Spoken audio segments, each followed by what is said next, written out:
everyone, my name is Pia Chedraui. Today I will be presenting a poster about ASD and Hispanic communities in the United States, more specifically about social stigma, diagnosis, and access to treatment. So there is an imminent problem regarding late autism diagnosis in Hispanic children in the United States.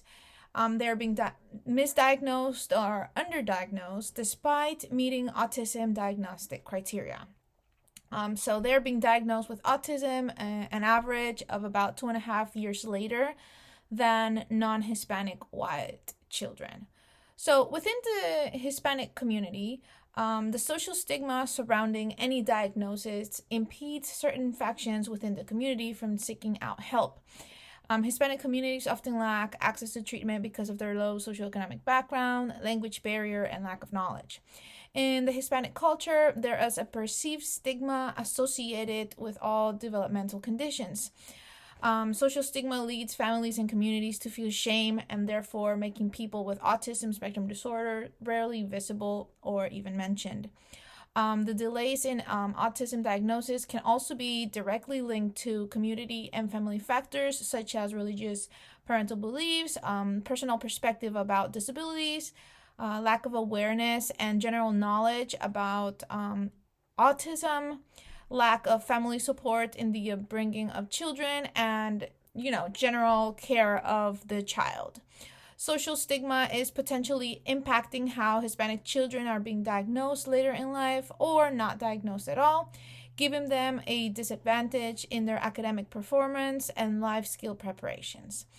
So for the Hispanic communities, the idea of having a mental illness or developmental condition is sometimes believed to be tied to punishment to the parents or caregivers for their past mistakes and to more religious people for their sins or the sins of their ancestors.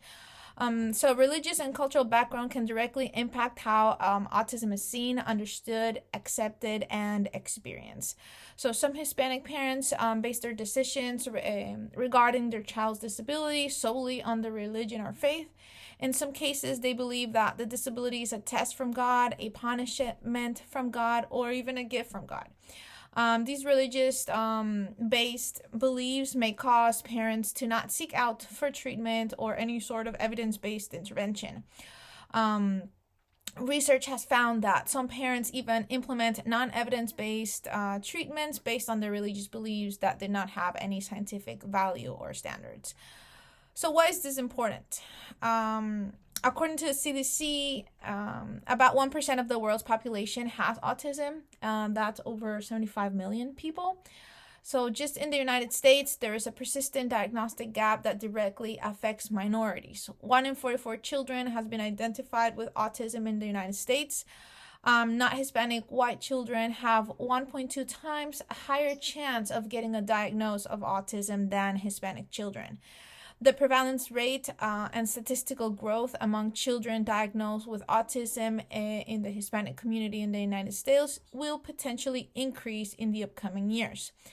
Again, according to the CDC, in 2020, Hispanic children encompassed approximately 25.5% of the United States population, with a projection growth to be of 32% by 2060.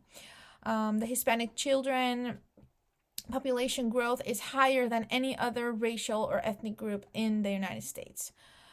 So within this proposed study, the researcher will be determining the possibility of the implications of how social stigma about disabilities may have a connection that could majorly influence the delay of diagnosis and consequently treatment and therapies for Hispanic children in the United States.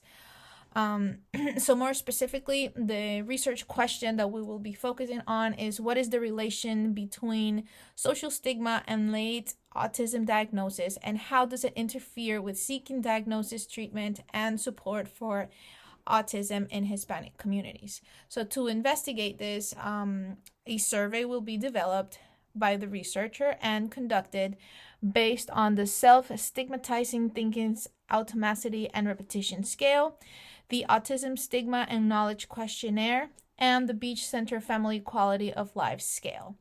The survey will be composed of closed-ended questions regarding diagnostic data, available resources, the child or children with ASD, family life, and social experiences.